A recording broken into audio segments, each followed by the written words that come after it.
Ladies and gentlemen, welcome to another edition of How Did This Get Booked? I, of course, am your host, Jake Manning, and I'm a veteran of the professional wrestling business for over a decade, and I've held every single job except selling popcorn. I'm joined by a man who is constantly wearing shorts in the wintertime. Yeah. A bearded fellow. It's hot and rainy in North Carolina today, so it's kind of whatever. We're fucking up. Climate change is real. I'll take my political stance here on this podcast. Okay, well, that's what we're known for, is political stances. From my co-host, Zane Riley. Zane, how are you doing today? I'm great. Superhuman said the N-word on social media, so I'm kind of upset about things. But other than that, I'm doing well. Okay, well, that was a couple weeks ago. You still upset about it? Nah, man, I just found out about it like 2 days ago. Oh, okay. Well, that's... It may have happened weeks ago, but it was only been brought to the forefront of knowledge a couple days ago. I'm at the cutting edge of parentheses Randy Orton style. Internet outrage. I'm all over it. Yeah? I'm like a hawk. You started it? No, I didn't start it, but I'm definitely a hawk when it comes to those things. On the plus side, Lizzo's on the Lakers game showing her butt, and that's really kind of pretty much how I want my Lizzo. Okay. Well, so, it's a good day. It made up for it a lot. Well, you know how how I'd love to just yammer yam with you on about all the things political and Lizzo and female rap artists behind, Mm-hmm. but we have to introduce our guest today, a gentleman who is a non-wrestling fan who has joined us on How Did This Get Booked? Oh man, I've understood 3 or 4 of the words that I've heard so far. I've heard of butts. That's where I am so far. So if we keep on butts, I've got it. Lizzo's not a wrestler. Don't know what Superhuman isn't either. So Lister is gonna love me, and I love butts, so that's gonna be my position. I'm gonna keep going. Well, with, we also comedian and lover of butts, Cory Thompson, Cory the Gardner. Cory, how are you doing today? Every day a blessing, life a gift. I say that. Sometimes people get mad because I look sad, but it's just what I say. You know, everybody's got a thing, and that's my thing. Every day a blessing. Live, laugh, love. That's it. Well, and that's the thing too. I thought you were bringing up the Superhuman thing because he's like, Cory's looks very similar to Superhuman. Like he's the careful. He looks like the Asheville version of Superhuman. You ever jump through some barbed wire? Do you like the Insane Clown Posse? No. Well, sorry, you're out. Pretend. Yeah, I don't know anything about it. This isn't for the juggalos and juggalettes. For the listeners, I look like Spider-Man before he got bit by the spider. You know what I'm saying? So just like a really struggling photographer that maybe the camera doesn't work too well. That's what I look like. You still shoot on film. You're not going to digital whatsoever, even though we're in the digital world. Oh, absolutely. Just insufferably in love with a redhead and really sad about my uncle. That's just my whole look. And I just walk every day just waiting for spiders. I'm like, come here, I just wish. So, yeah, that's my deal. You just move it right along, Okay, well, we'll move it right along to some people that have shown us a little bit of love on this podcast. Hey, so everybody, if you're really hoping that we're going to have a real happy, festive holiday episode, nope. Not today. And we'll get when we get to the topic of discussion, you'll find out why it's not really that festive as an episode. Nope. But, sounds like you need a little love in your life, Cory. But we've been receiving a lot of love here at How Did This Get Booked? We do this thing where if you leave a review on Apple Podcasts or Stitcher and you leave the review and get into my DMs and send me your t-shirt size and your mailing address, that you will get a free t-shirt from How Did This Get Booked, and we will say your name on the podcast. And we actually have some new champions on both platforms. Oh, shit. Nicolessa is no longer the champion Christ. On Apple Podcasts. Nicolessa, friend of the podcast, well, he actually changed the review. It no longer says what multiple times, copy and paste over and over again. The review actually says, just when you think you have all the answers, I go and change the review. That was his review. Oh, okay. And so are champions people that leave the most reviews? The most recent review. Gotcha. So whoever's the most recent review, and I will say your name until a new review kicks you out of the way, and then you will sit on top. And Nicolessa has been sitting at the top for months. I think mostly you should do. We only record these and very sporadically, so we do multiple episodes at once. Gotcha. So if you're a champion once, you're at least a champion 2 times. I get that. Except this time. Actually, we got a year. Right. We got to just let you know a little bit housekeeping. We will have a year in review episode, which I think we'll record. Does that coincide with it being the 100th episode? Because I think might. I was looking at we're at 97 now, and then so that would be at least this would be at least 98 to 99. And then I think we come back strong with 100 with something. But we'll talk about that. But It's called quitting. It's not called quitting. We're going. It's called going out on top. We're going strong, my friend. We have a new review written by Steve Messa. Good job, Steve. Hey, Steve. Which basically, all he wrote for a review was the Scott Steiner math promo. All right. Which, just to let you know, guys, you don't have to take these reviews seriously. You can just copy and paste your favorite promos and put it in the reviews. It doesn't make a difference what you write. It makes zero difference. We just need reviews, and you'll get a free t-shirt because of that. So I got to make sure that I get Messa a free t-shirt next time I see him. And of course, when Nick comes here in December, I will have to give him a t-shirt as well. I don't know. That's the rules. That is the rules. If you leave a review, Just give him an extra 10 Bell Pod shirt. Save it for somebody that matters. okay. Well, And again, as someone who's just down to give any amount of advice, you should leave lots of reviews.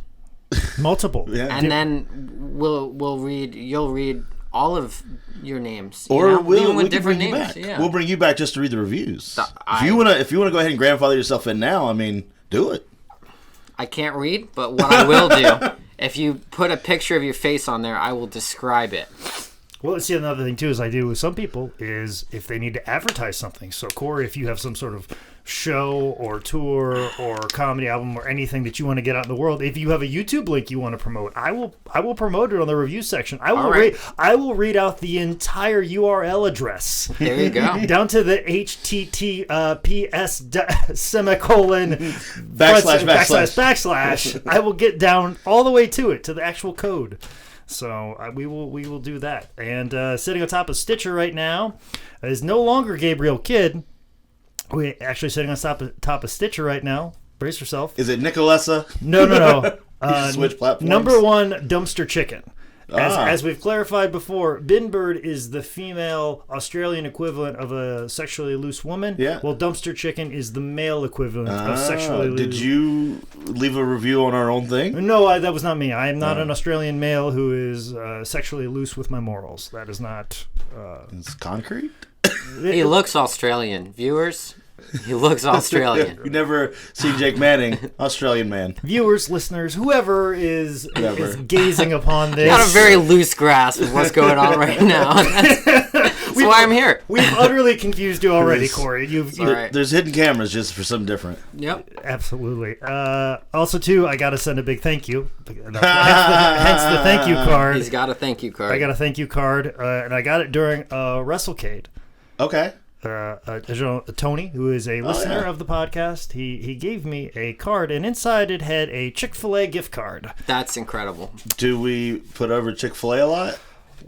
I mean, I'm not looking this gift chicken in the mouth by any means. I know, and I have refrained from using any of my money to give it to Chick-fil-A. But then I did some research on Chick-fil-A. Are they no longer? They have changed their ways. They have backed off on a lot of the places they do give charitable donations. So maybe I take this gift card, and because I know $10 at Chick-fil-A is not going to get me very far. No. Like they're gonna, whatever I get at Chick-fil-A is going to be $10.87, and I was leery of even giving them my 87 cents. But now I think maybe I'll give it a shot and give them my 87 cents and use Tony's gift card that he had so politely given to me at WrestleCade a couple weeks ago. So it's the thought that counts. Heart's in the right place, Tony. That's right. Absolutely. Good job. Not Chick-fil-A's heart, but I mean, no, did a lot of damage. I guess their heart isn't open on Sunday. Sure isn't. That's the only time you really want it. Sure isn't. I did see someone on Craigslist on Sunday selling Chick-fil-A sandwiches. That is ingenious. They said they had about 7. Give or take. They'll have 6 in about 20 more minutes. Y'all keep fucking around. It's like they're holding the Chick-fil-A. It's like he's holding them for ransom. I have about 7 right now. I'm gonna have 6 here in a little bit. If you don't jump on it. If you don't leave money at the trash can by the post office near my house by 6 p.m., this one's gone too. Yep. So, this is obviously a wrestling podcast. If you couldn't tell, Cory. Up to this point, we know you thought this was a Chick-fil-A lovers podcast. Well, everyone here's in singlets, so I just I knew something was going on. You know singlet. You may know too much. You may know too much. But I ask everybody, because we bring on non-wrestling fans and we show them a particular piece of wrestling and get their opinion on it. But before we get to that, and the topic of discussion today, I must ask you, through your entire life, what is your exposure to professional wrestling? Where has it intersected with your life? When have you seen it? When have you had questions about it? When has it fell in your lap? Well, a deep subject. I do remember when I was a young boy, I was given a Nintendo Entertainment System. This was the 90s, so that had been around for a long time. And once at a babysitter's house, I discovered that they had 3D graphics through the PlayStation 1, and the game they were showing me was, I think, WWE Raw. Okay. And I was like, this is so wild that these grown men are hitting each other with chairs to no effect. Because in my life thus far, when people had hit each other with metal folding chairs, something happened. But in this, people were relatively unharmed. And at that point, I was like, do you have a racing game, I need something a bit more realistic in my video gaming. Fuck the Super Mario Brothers. Yeah. Fuck Sonic the Hedgehog. No. I need something a bit more realistic. Do we happen to have the game Risk? Possibly to sink my teeth in. Something to send it. So it was video games. So I saw a video game or two. I've definitely seen some Hulk Hogan memes. Whenever someone says brother in a certain way, I know that relates. But I think this link that you showed me was the first time I'd ever sat down and watched whatever it was that I watched. Okay. As a person that's been in professional wrestling for 16 years, the link that I sent you, I question what I just saw was professional wrestling or not. Well, because there's barely any on it. This is true. Just to paint some more background of where we're at as far as how did this get booked. Just came off of November, which was a very, very busy month for me and for Zane Riley, for the both of us, especially for me with a lot of travel from Minneapolis to Louisville to Iowa and everywhere in between. And just wanted to get to December, get something a little Christmassy, but wrestling related. But sometimes those things aren't necessarily related. So in discussion with Zane, is there anything in particular that we can discuss that's Christmassy, that's wrestling? And it was brought up this episode of Primetime Wrestling, which aired December 25th, 1989. And we found a YouTube clip, and I was like, great, yes. And I remember this episode being discussed on the Something to Wrestle podcast, so I've got a little bit of background information with it.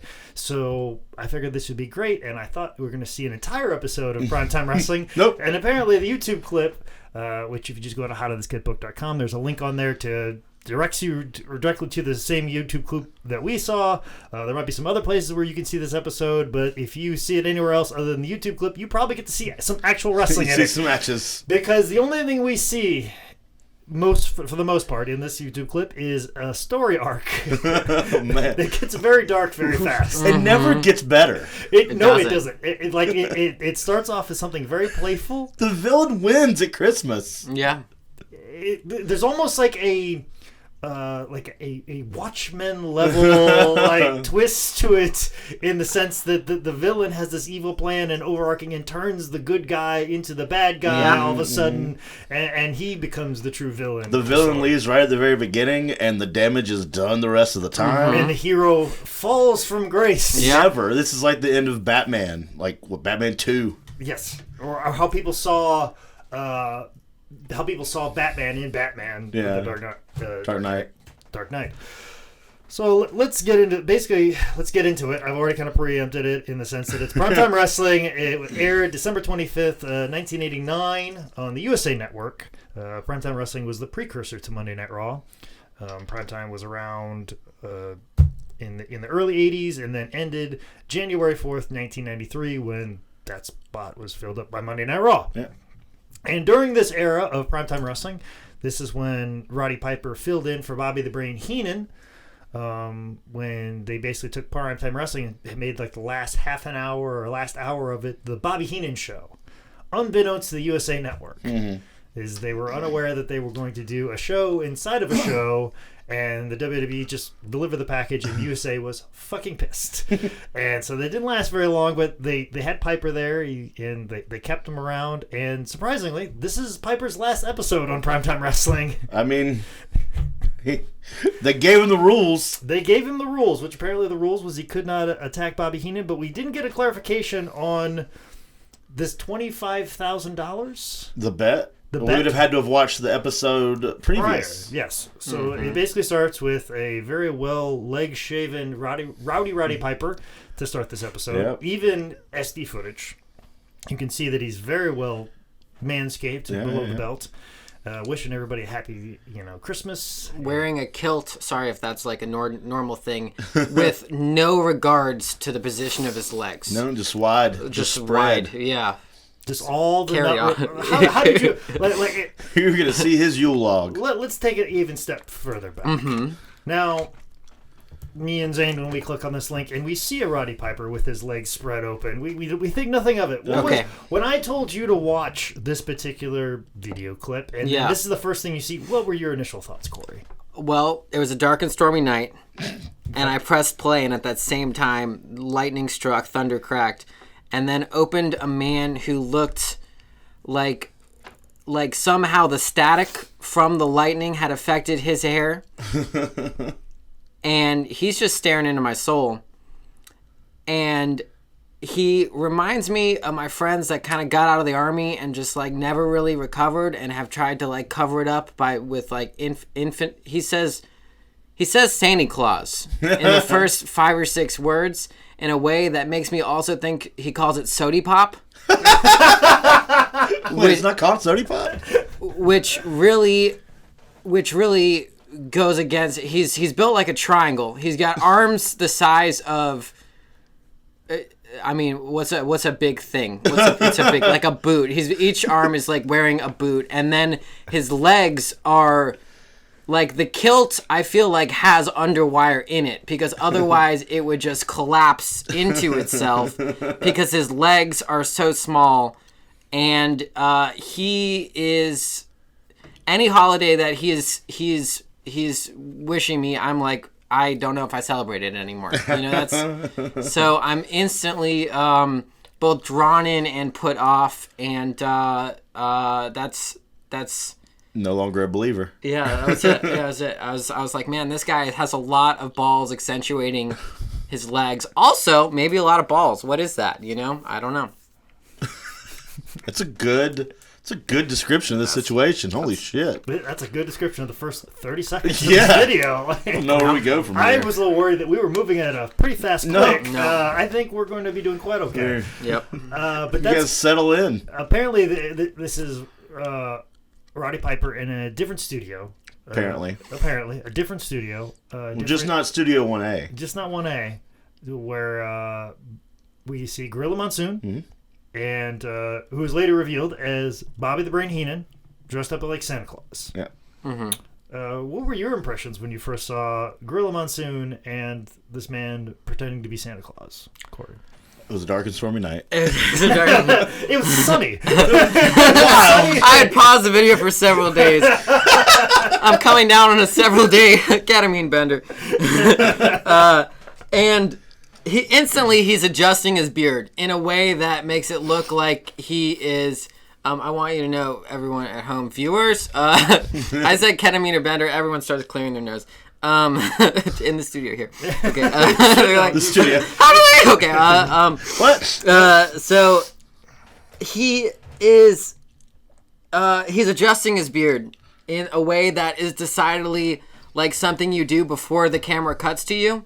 He's adjusting a beard as I wish that this fake beard wasn't troubling me. So he's pulling on the sides. It's a very obviously I'm uncomfortable in this fake Santa Claus look, and he is so stuffed with pillows that it is an insult to anyone who's pretended to be pregnant. If you look at that and you're like, if you're a fat person looking at this guy, you're like, hey, now, that's not what we look like. That's reverse shame. Yeah. Reverse shaming us. And what do I remember about this? At first, the first 10 or 15 seconds, he seems to be pretty into being Santa Claus, but it doesn't last long. That's what I remember.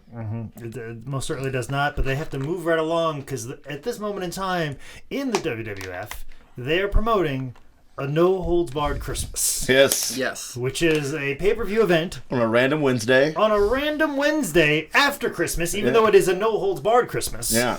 It is happening the Wednesday after Christmas, in which you will get to see the movie No Holds Barred. And a match between Brutus the Barber Beefcake, Hulk Hogan, versus Zeus, a fictional fucking character, and the Macho King, Randy Savage. Now, Cory, has your life ever intersected with the movie No Holds Barred? No, I was so lost watching this that I could not tell if I was watching an advertisement or something for which I had paid for. You know what I'm saying? Like, I didn't know if I had just paid for something or I was about to pay for something, kind of in the wrestling canon. Like, hence why it's a couple different days, because you had to check your bank account and then clarify, and then absolutely, phone call, and then you were on call waiting with Wells Fargo for a long period of time, and then you restarted the. You know, he a had lot to make about sure my bank. you were curious if you had pay-per-view capabilities. You didn't even know. I was calling my cable provider, but I was like looking for Time Warner, but that had been bought out by 3 different companies at that time. You checked your last paid bill, and it was Time Warner, and like that wasn't a company like a year ago. No. So And talk to the people. They're like, everyone has called and asked about this fucking pay-per-view. This happened 20 years ago. Yeah. and of course to help promote the match in the movie, they show a clip from Survivor Series 1989, which is a project that we almost discussed this year, but we did not because we opted out. But they showed a clip of Hulk Hogan getting his neck snapped by Zeus. Mm-hmm. So this was your first like wrestling anything whatsoever that you saw of Hulk Hogan, correct? Correct, yeah. Were you impressed by the athletic ability or his ability to take a neck snap and then get choked repeatedly? Very few people. Is this the same clip where... No, I'm skipping ahead to Heartbreaker. No, we haven't got there yet. I haven't got there yet. So This it's a very short clip, and he gets his net slack, and the net snap is kind of from a forward position. So it's kind of a, what do you call that move? Where you're standing in front of someone and you grab their head and twist it. Is there a name for that? A neck snap is pretty... The Zeus neck snap. Yeah. The Zeus Zeus neck snap. Gotcha. Yes, exactly. A murder if you're playing like certain video games and whatnot. It was very impressive all the way around. I you know, as someone who snapped many necks, I've never done it like that. You know, for me, you got to get a lot of tension behind. I used the legs. I got a little crowbar keeping my car. You know, it's like a reverse tourniquet kind of life-ending first aid situation. But to just be standing in front of someone and just to go off like that, and then to afterwards be complaining with your mouth about having your neck snapped is all just very levels of. It's athletic prowess that I can't. I mean, I can do one pull up, but like, can I have my neck snapped and then talk about it? No. No. No. I mean, he's a Hulkamaniac. We can't. I mean, yeah. He's I mean, a I saw him. specimen. I saw him later. He was bragging about surviving a Pearl Harbor attack. So. That does not hold up. It didn't hold up then. There's a lot of things that hold up from the 80s. Yeah. Most of it was stuff that came out of Hulk Hogan's mouth. Yeah. Just to let you know. He rode that all the way into 2018. Yes. Works. But some things that probably do hold up is the next thing that we see in the video, which is a interview promo segment with the Macho King, Zeus, Fuck yeah, and Sensational Sherry. Fuck yeah, That is great. That was a really great scene.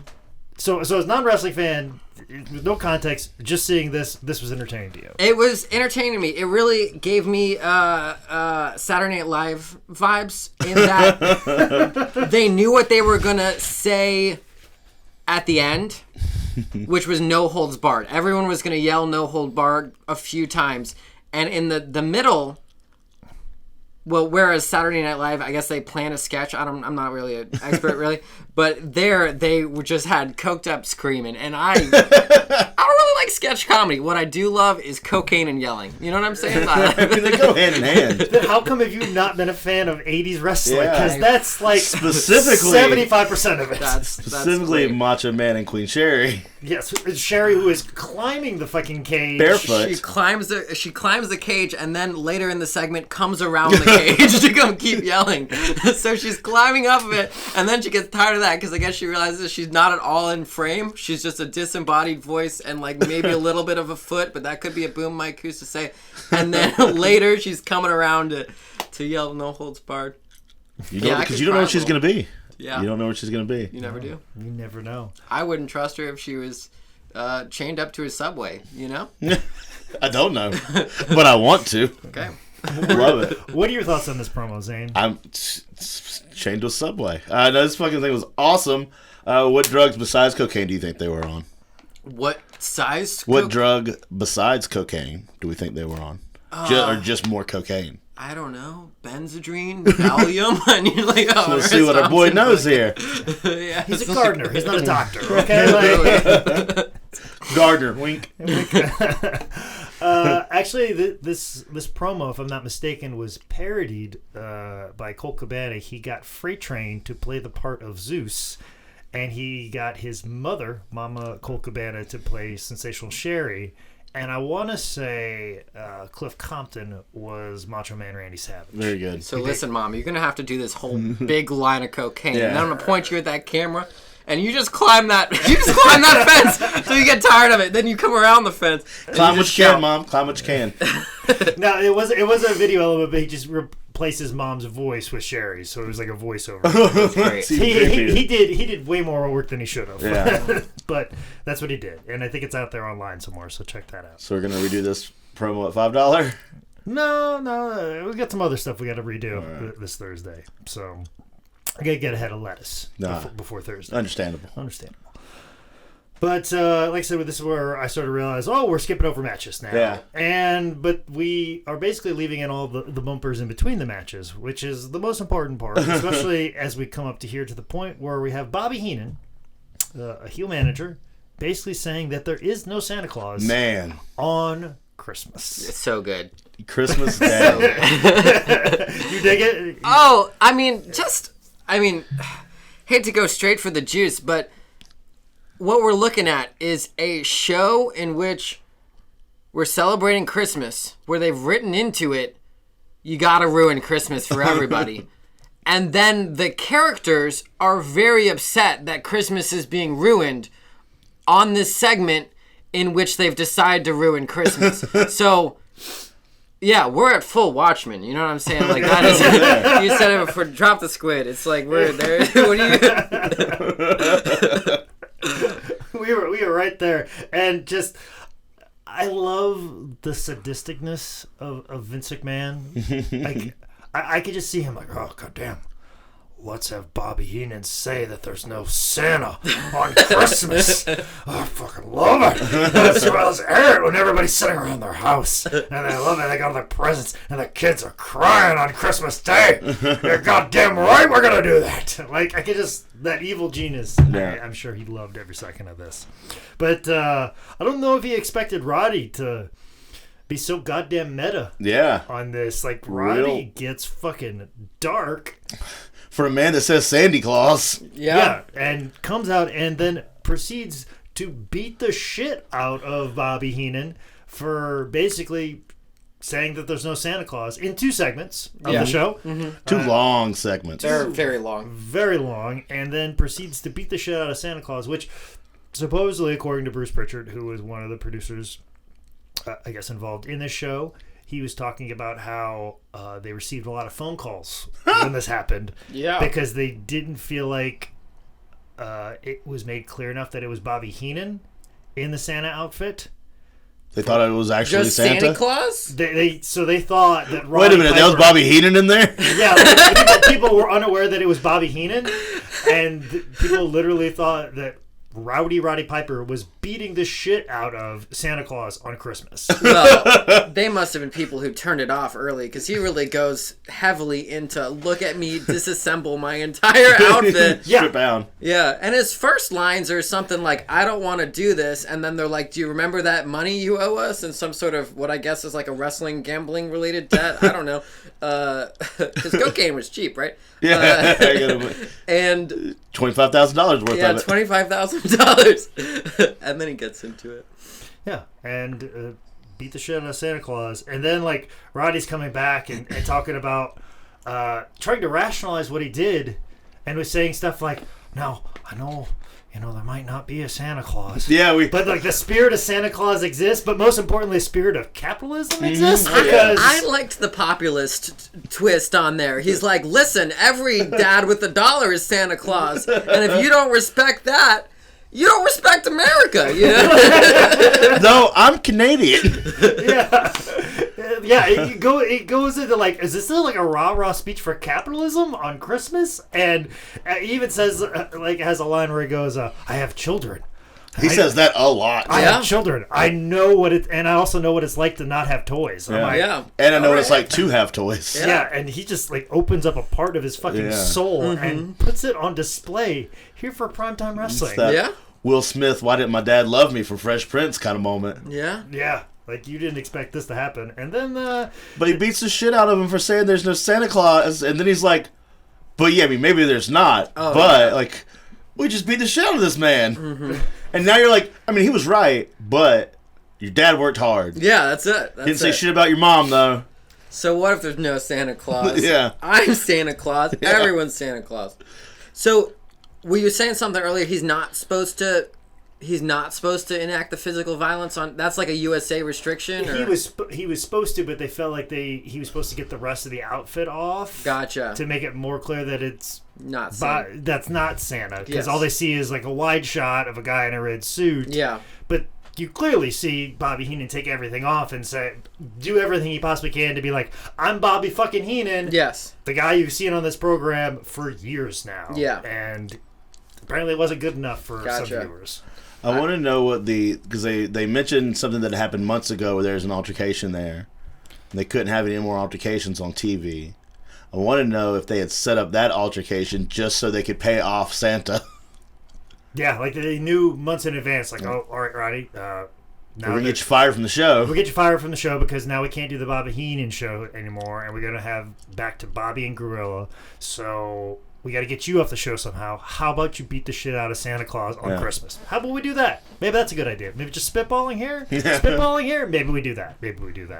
But I do like just the steadfast Gorilla Monsoon with all this fucking chaos around him, and he just throws it back to the matches. And after we beat the shit out of Santa Claus, we kick it to a match with Barry Horowitz, a Jewish gentleman. Yeah. Like, the irony of that, I'm not lost. Luckily, we don't go there. We come right on back. We come right on back, and then we get to see a very classic vignette from Mr. Perfect and the Genius on the golf course. Yes. Do you remember this? What were your reactions when you saw this man in a light blue polo shirt with the collar turned up? And he's got the golf pants on that kind of pinch in around his ankles.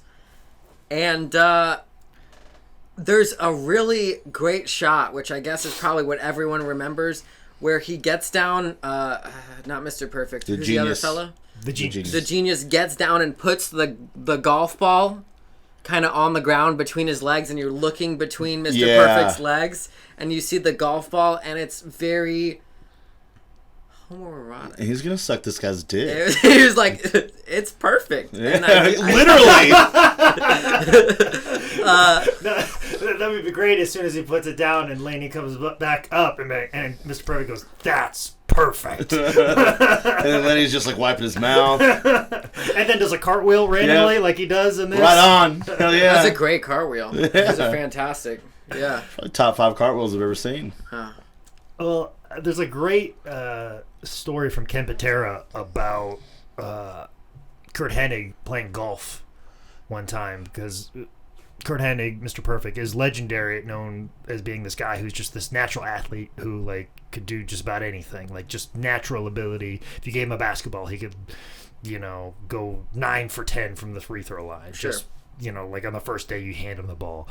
There's like a great story of Ken Patera another wrestler, inviting Kurt to go play golf with them, and Kurt hadn't played that much golf in his whole life, and like, yeah, sure, I'll play golf. And he shows up at like the tee time is like 7 a.m. and Kurt's like rolling in, like smoking a joint, still drinking a beer, like from the night before. Right on. And then shows up and plays better golf than everybody else who like had a good night's rest and was sober the entire time because he was just such a wonderful natural athlete. Mr. Perfect. Yeah, Mr. Perfect. And that's where he got that.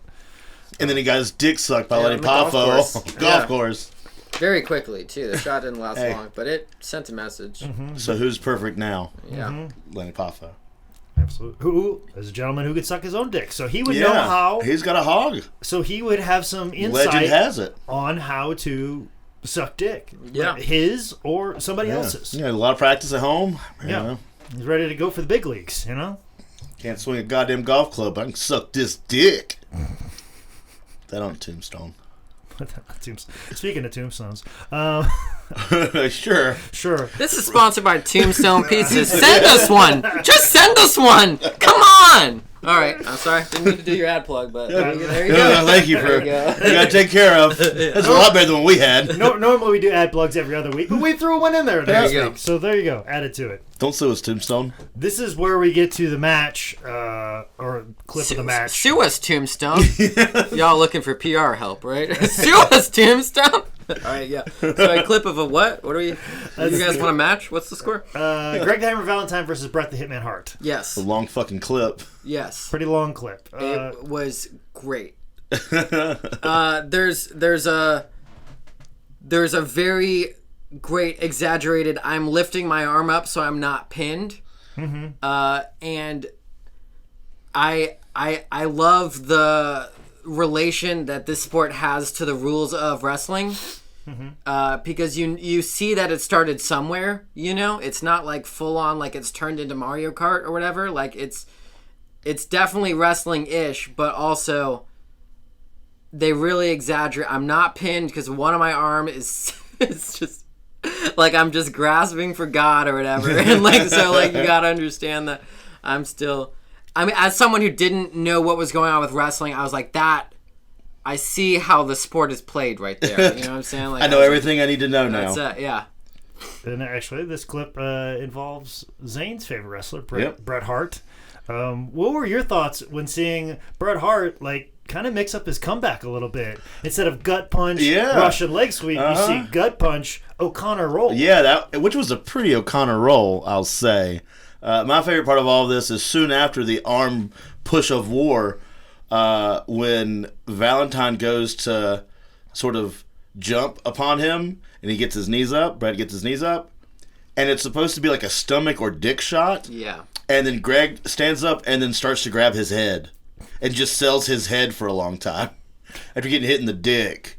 What about when like Greg was taking all those punches? And he just not moving at all. He's just standing there. And then stiffened up. Selling shit. And then stiffened up, and then Brett just smacked him in the back of the head and fell down. Yes. I could just, because I've read Bret Hart's book and it's broke my heart. Literally. I could just read I could just picture in a paragraph Bret Hart going, I wrestled a match with Greg the Hammer Valentine, and he refused to bump from any of my punches, and he stood there and then stiffened up just like his father, Johnny Valentine. And then he told me to smack him in the back of the head. I thought it was the most disrespectful thing that I've ever seen to the sport of professional wrestling, and made such a mockery of it. That's not how I was trained in the dungeon with my father in the Calgary Stampede. Yeah. I could just picture Bret writing a paragraph like that. I didn't do steroids. I didn't do steroids, but Greg the Hammer Valentine, a decent worker in his own time.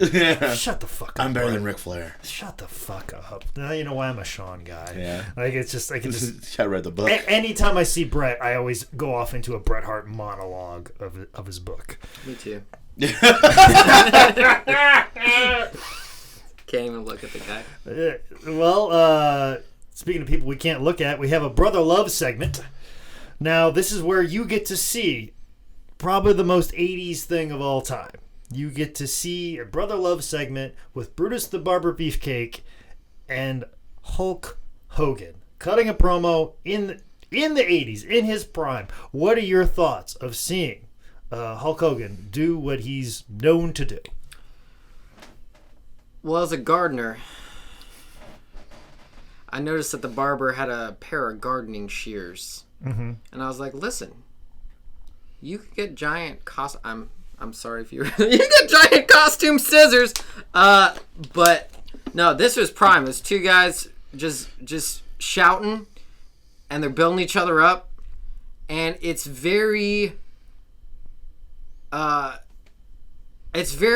good. There's not a lot of times where two men will just shout praise for each other. You know what I'm saying? Usually when people are talking to each other in a sports context and they're playing on the same team, it's like, you know, you could do better, you know, some sort of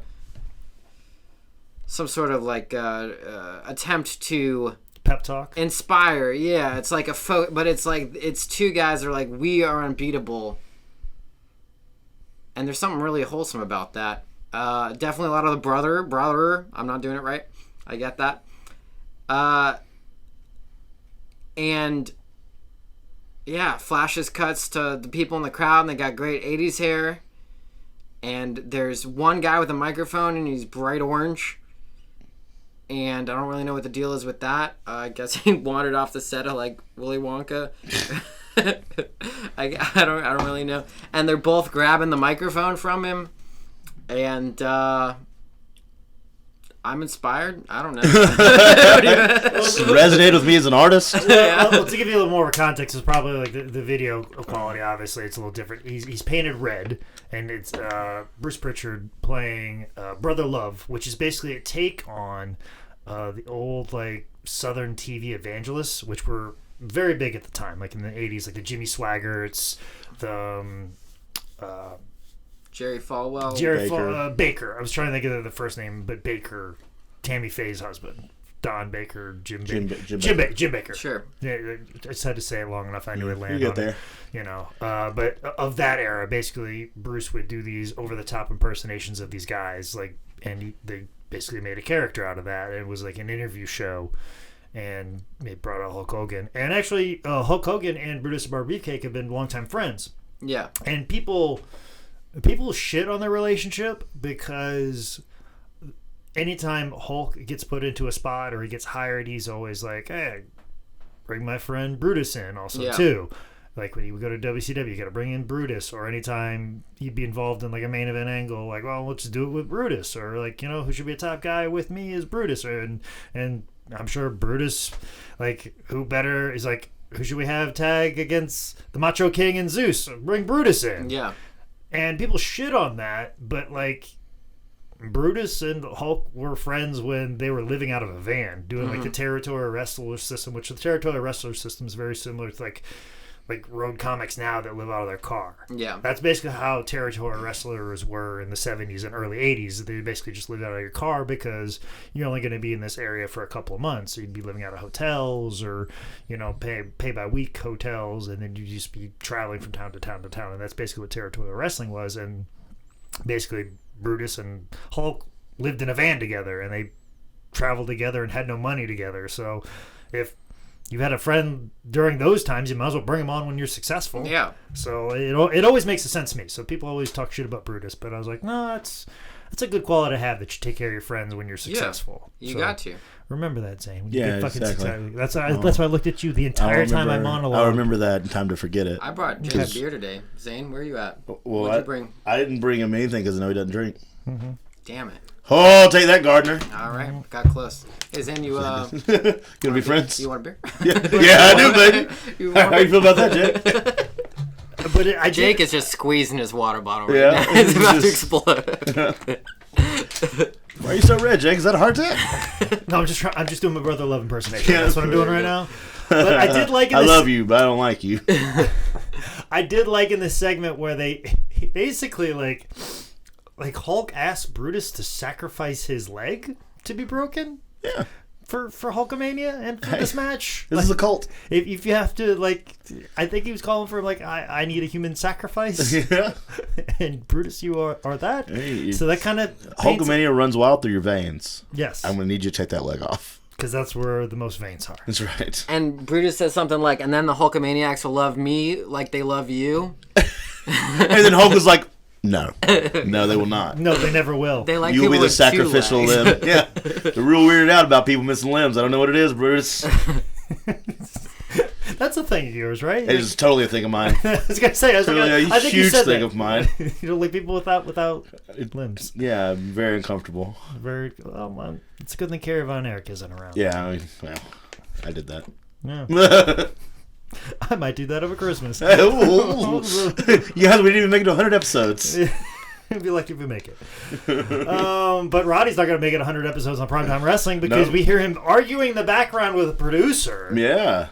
That's a good little touch to it. Yeah. Gorilla trying to do business as usual and Piper in the back yelling at the guy. And that guy like, I don't care. You can't beat up Santa Claus.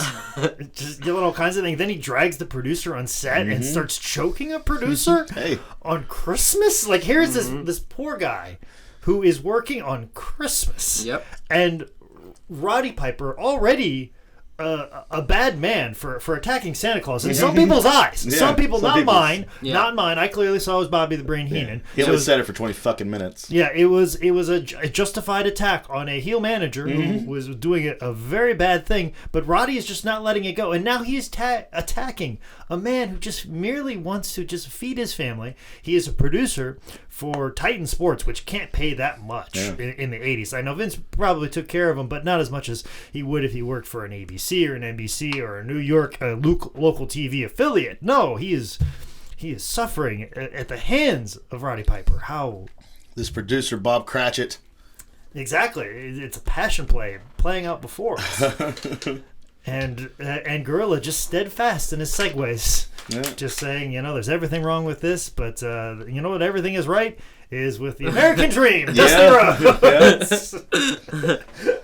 And we don't see that because that's just because this YouTube clip it goes down. But what we do see is a match between the Macho King versus Superfly Jimmy Snuka.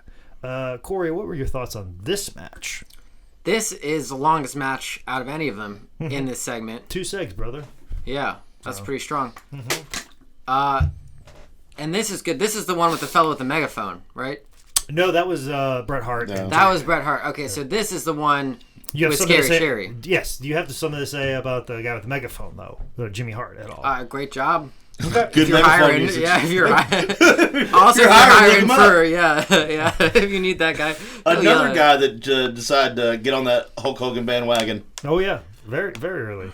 But no, Scary Sherry's out for this one. So what are your thoughts on that? This is Scary Sherry. Yes, Scary Sherry. That was great. So it's what are my thoughts on this? This one had a lot of the referee did a very poor job. The announcers were yelling, Scary Sherry is trying to distract the referee, and the referee was like, what do you got over there, Scary Sherry? What's in your handbag, I guess? Like, I would like to What's cooking? know more about. What that mouth do, girl? Yeah, what up? Hey, you up? And then there's a lot of back and forth, and this is the one that it ends with a victory, right? Someone wins this one. Mm-hmm. Unlike the last one, yes. Unlike the last one, because the last one, the referee wasn't paying attention. And this one, despite the referee not paying attention, someone wins, but not the person that should have. Yeah. Scary Sherry. Mm-hmm. Because Scary Sherry came in with her purse. And full of a brick or a lead pipe or something and hit Jimmy Snuka over the head. Yeah. Getting back at him. Razzled him up. Allegedly. Jimmy Snuka, alleged murderer. if you're unaware of that whole situation. No. Well, we have another podcast for you to listen to on Tin Bell Pod. Yes, we had to do 2 episodes on Jimmy Snuka. We did solely one about the art, and then we did one about the artist, which was a little different tone. But it was almost funny. I saw this because it's a weird angle for the hard camera, like the ring is like off center a little bit, and as soon as I saw it, I go, this looks like the Toronto building that they used to run in NWA, and then sure enough, they said this was in Toronto. Oh, there you and go. I was like, oh my gosh, like how did I guess this merely because of where the camera was set up? Because this is actually I think the same building where Snuka won the NWA tag belts with Ray Stevens, if I'm not mistaken, if I remember correctly. From my research and from my history of doing that. But not only in this match do we get to see Scary Sherry, an alleged murder, and the Macho King, we also see a run-in from Hacksaw Jim Duggan. Coming in with a 2x4, represent America and all that. So I think there was something else I was going to say about this match other than it happening. Weird gyrations by Jimmy Snuka, just really like just moving around a lot. It's stomach cancer. Is it? Yeah. Did he have stomach cancer? Not that I know of. I don't know. Maybe. I just told you something you didn't know. There. Put it out there in the world. Just put it on the world. Maybe it'll happen to him. What did he die of? I don't remember what he died of. You did a fucking podcast on The Artist. Well, listen. Where were you? I don't do that podcast. This is a treasonous podcast that was done behind my back. I've done 40 episodes of that podcast. Do you know how many deaths I've had to discuss? Not just on that one, 40? but on this one. Like I've discussed so many deaths because I do two podcasts. I was about to say I do Tupac. You have a Tupac episode? I do a Tupac episode as well. There's a lot of death in that one as well. Mostly just his. Just a whole lot of his death. But we get to see the death of Roddy Piper on Primetime Wrestling, and we end like very, very dark, and to the point that like Roddy's like making this weird apology to Gorilla Monsoon, who he's known for years, and obviously sat on the other side of the desk at Primetime Wrestling for at least 6 months, and he goes to Gorilla Monsoon. He goes, "You're a nice gentleman," as if he doesn't know his fucking name. Yeah. Like he's so shell shocked at what has happened of the whole situation. Maybe he's coming to terms. Maybe this is the acceptance phase. But very odd sign off on Christmas. It was. They reiterate. One reiterating that Santa Claus is not real, and one reiterating that. It's not so much that... I mean, I feel like if this was a kid, it would really ruin Christmas for me. Had Christmas not already been ruined for me by being raised Jewish, because the other person is not saying, no, y'all, Santa Claus is real. He's saying, Gorilla Monsoon is saying, a lot of people believe in Santa Claus, which is a very different tact. A lot of people believe in Santa Claus. I don't know. You guys got an analogy? If someone's like, you mean like the Lord? It's almost like the way he says it is almost like some people believe that the moon landing is real. Most people are. Just like some people believe that Santa Claus is real. It's possible. Mm-hmm. Like it's very, like condescending, almost innocent. And then you have crazy-ass fucking Roddy Piper trying to half-ass apologize. Like a modern-day comic. Yeah. So... But he turns it around. He says, I'm sorry that... It wasn't like, I'm sorry you think... He... Like we were saying at the beginning, he falls from grace. He goes to believe that... He says that Santa Claus isn't real, but everybody's Santa Claus. That's kind of his spin at the end. Santa Claus is what you make it. Yeah.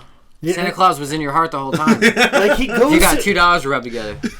He definitely goes through this whole grieving process. Starts to disbelieve himself at one point. I think at the beginning he believed in Santa Claus. Yeah, and at the end he doesn't. He wasn't. He was like, it was that Bobby the Brain Heenan broke that man. Yeah. It's almost acceptance at the end. That he accepted his fate, that there is no Santa Claus, and that. I also have no job here anymore. I have no job here anymore. I'm no longer employed. Tell Colt there's not going to be toys. Got an assault charge coming. That kid's got a crippled son at home. If not for like the Santa Claus, but at least this producer. Yeah. I have choked on live television. Uh-huh. And if you're receiving complaints about like Roddy Piper like attacking Santa Claus, now you're bringing in an innocent bystander and choking him on Christmas. Yeah. That's your Christmas episode. I bet his kid was watching. Just, Dad can't be home for Christmas this year, but at least, I could see his work on TV. Is that Dad getting choked out by my favorite wrestler? Oh, no! Because Roddy Piper is a good guy at this time. Yeah. You couldn't fucking tell from this episode. Now, if they were smart, this would have been a full-on heel turn time where he just couldn't take it anymore. Now he's a heel coming in it would have been 1990. Well, I mean, he does, I think, appear in this upcoming WrestleMania half black against Oh yeah, Bad News Brown or Allen, yeah, whatever he was at the time. Yeah, so maybe half black face. Yeah, maybe that didn't hold up too well either. No, yeah, maybe you should stick to beating the shit out of Santa Clauses. Yep. Yeah, that's only getting more popular. That's a white on white crime thing there. It's. Well, I think this has all been a teachable moment. Yeah, we've learned. We've all learned. We've all grown. What lessons have you learned from watching this, Cory, if any at all? Well, coming to this podcast, I wasn't sure if this was an advertisement or the actual feature. I guess that's because of the way it's cut. But I learned that Santa Claus wasn't real. That's fucking crazy, man. I've never known. It's fucking going to suck in a week or two come Christmas time. Yeah. I mean, Santa Claus can take an ass whooping and can't come back, apparently. Yeah, we don't see Bobby Heenan at all. No, he died. He did. He did, man. He did. What are your thoughts, Zane? I've learned that our guest is, I believe, the first person that's ever actually watched what we've given them. I watched it twice. Because, Jesus, fuck. The first time... Because you've known everything. You've had an answer for everything. Do people just give up? You'd be surprised. You'd be surprised. Listen! You gotta get... Some people think that they come here to watch it. That, the first time I did get kind of stoned most of the way through, and then the second time I started having sex. Right on. Hell yeah. But you leave it on the wrestling. You know That's what I'm saying? right. I take my homework very seriously. You can still listen to it in the background. There was a quiz. There was 100% a quiz. So if you're coming into this podcast, if you're listening to this episode as a guest, a future guest, I guess you've already seen it, right? You've definitely seen the thing if you're listening to other episodes of the podcast. Well, I mean, I don't know. Some people just forego watching the thing just to hear us talk about it. Like, oh, I've listened to them talk about it. I have to watch it now. Because we talk about every beat of it and usually our opinions about it. And I mean, you see how in-depth we've gotten. Yeah, absolutely. So, and we usually hang it on, like, our non-pro wrestling guest who's a comedian to entertain us on their, what they gleaned from it. And you were actually successful. Yeah, you're very good at this. So, wow. You hit it out of the park. Do you hear that, Mom? Okay. He is just really fiddling with those dials now. For us next week. I'll send out a free t-shirt for your mom if she leaves a review. Oh, I'll leave several. You know what I'm saying? Hey, you guys remember how good I was on the episode? This is your boy, Rusty Shackleford. Suck it, Miss Gladys, my 5th grade art teacher. I also just learned what suck it meant as opposed to wrestling. Yeah. Oh, but anyways, anything else we have to say about this? No, we did it. We did it. We did better than they did. Yeah, I think so. We tried a lot harder. We definitely. How long did we do? We were at 57 minutes. Right we did it longer than they did too. Yeah. We did longer than they did. And we did this because we needed another Christmas episode. Yep. And I think we pulled out. We did okay. We did real well. I to find this episode, I looked through 10 worst Christmas wrestling. Nice. Things like one of those 10 worst things. Good job. There was other things involved. Yep. Yeah. What were some of the other things? I think I sent you a few. A few different ones. You sent me a match with like Mark Henry. Yeah. Dressed as Santa Claus, which let me see. I almost picked that edition of Raw. There was obviously Stone Cold Steve Austin giving Santa Claus a stunner. Here is TNA. I was going to say, while you're looking it up, can we brief sidetrack how crazy Christmas is? Because you teach kids the exact opposite of what happens in real life. You teach kids an old white man is going to bring you toy soldiers, but then you grow up and you pay old white man to buy guns. You know what I mean? Like, that's like, it's the opposite of real life. Okay. Get off the soapbox. No, if anything, I think it's more like it, because really, in kind of a sense, the whole job is to make one old white man happy with the thing that you do. And if your thing that you do is be a good little boy, be good or the white man won't give you anything is what we're trying to fear install into kids. Possibly. That's not true. That's why people get so mad when they have a black Santa Claus, because they feel like it messes up the whole paradigm shift. Which here recently, if you're in the Charlotte area, there was a to-do because right at the South Carolina line, there's a Cabela's. Is that how it is called? The hunting and Cabela's, yeah. Cabela's. They had a black Santa for one day, and my sister brought my niece there, whom is like not a year old yet. But she was one of the few people that got her picture taken with the black Santa, and that's fucking rad. Yeah. It made the news because so many people gave that guy shit, he quit his job that day. God damn it. Why can't we have anything fucking nice? Can't have nice things at all. Cannot have fucking nice things at all. Some of the matches we were going to do, TNA's Silent Night, Bloody Night match. This is the synopsis from the... I don't know who I got it from, but it's a synopsis. It's a clickbait thing. This match was a doozy for total nonstop action fans and critics alike. In 2007, TNA put together a festive fight with Shark Boy, Relic, Abyss, and Black Rain, fighting in a Silent Night, Bloody Night match. The match was a free-for-all, weapons wrapped as gifts underneath a Christmas tree made entirely of barbed wire. Amazing. That was one. There was a bit in this where he threw a gift over his head and said there's nothing in it anyway. Yeah, because he kept giving him presents. And then there was going to be it was Mark Henry versus Damian Sandow, Good Santa versus Bad Santa, on the Raw December 23rd, 2013 episode. Yeah. The Battle for Christmas. Those were some of our other options we discussed, but I wanted something that was a little bit more... like a full episode of something as opposed to a segment on an episode, and I think we did the best we possibly could. Oh, this was really strong. He had so many different quips for what the small Santa Claus was like. He was like, that guy you're sitting out of... that you're... Kiddies, you're sitting on this guy's lap, and he's a felon! Yeah, it's like... Grillo was on point with this segment. He carried the whole thing. He really... the unsung hero of it. Absolutely, 100%. Okay. With that being said, we're going to get out of here. Cory, do you have anything you want to plug, social medias, things, or let people know Sure. about? I'm Cory the Gardner on everything, Cory the Gardner. My blog is thompsonsgarden.com. It's a patron. I just do creative nonfiction, use my old journalism degree, and talk about my life. So if you want to pay $1 a month to read my diary, you can. Also, I'll be tonight at Jake's All Organic. How fast do you turn these out? You think This will be it? another week. We will be long. 9 p.m. today. Okay. Maybe No, they'll see it. You'll have time. Yeah. Get there as soon as you can. Immediately. Come on now.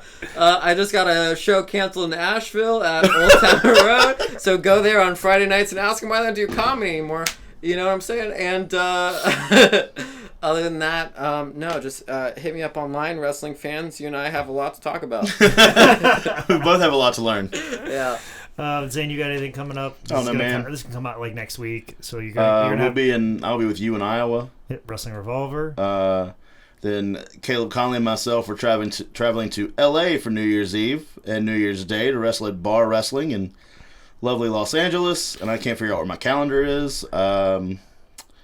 I think that's really all the cool stuff. We'll be at Southern Honor January 10th. Oh, okay. And then PWX, whatever their 2-day tournament, the X16 is the 18th and 19th. Spoiler alert, I might be there too. So I hear. I pitched some ideas. Okay. Well, hopefully they're good ones. Yeah, way better than what they were going to give us, kid. Okay, good. Nice to know. But yes, I'll be with you in Iowa, which is probably... I'll be doing another fireside chat out of the show, but before you fly back or head back home, I'm going to have to record our year in review podcast. Oh. So, are you not coming back with us? I am not. Oh, I did not know that. Okay. No one tells me nothing. Okay. Hey, imagine how I feel. hey, Cory the Gardner, you want to go to Iowa? So, yes. Yes. Yes, I do. We'll have to bring mushrooms. We'll have to discuss all that with that. But okay. we'll do that off microphone. Yeah. No, let's have this discussion on microphone. But also to me and Caleb Conley will be at WrestlePalooza, January 3rd and 4th in Minneapolis, Minnesota at First Ave Nightclub. So I will not be, so if you want to get on and ask Eric Cannon why he keeps kayfabing me every time I bring it up, that'd be cool too. You got to spend 2 years in kayfabing like that before it actually comes through. So, but yeah. Anyways, guys, as always, big thank you to Steve Messa and #1 Dumpster Chicken. Make sure you keep your morals loose, especially you in Australia. But of course, if you're Australian or regular American and you want to get up with me on a question, it doesn't have to be just those two things either. It could be really. No, I definitely want those two. Just things. those two? I don't give a fuck about the Norway perspective. Wow. Just so you know. Ooh. And Finland, you can kind of fuck off too. All right. You was with them. You use with them. For sure. I don't care what that mouth does. But if you are American on Australia, make sure you get up with me at ManScoutManning on Twitter and Instagram. If you have another question about this show or anything else, make sure you email me at jake@sslshow.com, which is odd because that show doesn't exist anymore. But it stopped after 100 episodes. It stopped after 100 episodes, which this one might, but you can find that out at howdidthisgetbooked.com, where you can buy How Did This Get Booked t-shirts. But like I said, I already told you. Limited time. That's what I'm hearing. For sure. That's also where I have my merch. Also, to make sure you subscribe on Apple Podcasts, YouTube, SoundCloud, Spotify, Stitcher, wherever podcasts are available. That's where we're available, and that is because this is another edition of How Did This Get Booked. Fucking, we did it, kids. Woo. It happened.